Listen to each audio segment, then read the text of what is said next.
Moi, je pense que la génération future, elle aura deux défis majeurs. Le premier, c'est de s'occuper de la Terre, en fait.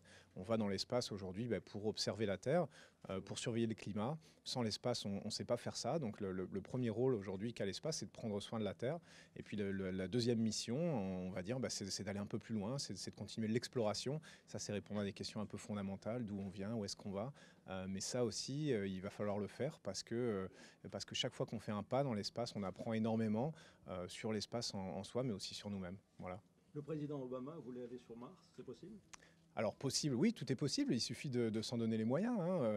Techniquement, il y a des challenges, mais techniquement, on a toujours su faire face à tous les défis traditionnellement dans les agences spatiales, au CNES, à l'ESA, qui nous ont été proposés. Voilà, il faut une volonté, il faut que tout le monde aille dans le même sens, ça demande de la coopération internationale, c'est pas toujours facile, mais encore une fois, on a su faire des choses comme la station spatiale, qui était un projet qui dépassait l'imagination. Je pense qu'aller sur Mars, on saura le faire un jour. Oui. Vous, Européens, par rapport à vos collègues américains, russes, chinois, quelle place est-ce que vous occupez, est-ce que nous occupons? Eh ben nous, bizarrement, on n'est pas, ça on peut le dire, on n'est pas les acteurs majeurs de cette histoire-là. Pourquoi? Parce que finalement, on met pas tant d'argent de ça, hein. Les gens disent que ça coûte très cher, effectivement.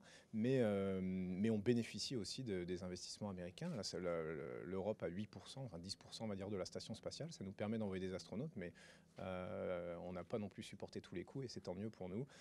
Voilà, donc nous, on arrive à faire beaucoup avec moins en Europe. On a cette tradition, un peu cette excellence technique dans les agences européennes.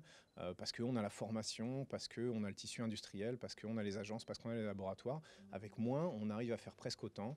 Dans des domaines comme la science spatiale, on rivalise avec la NASA qui a infiniment plus de budget que nous.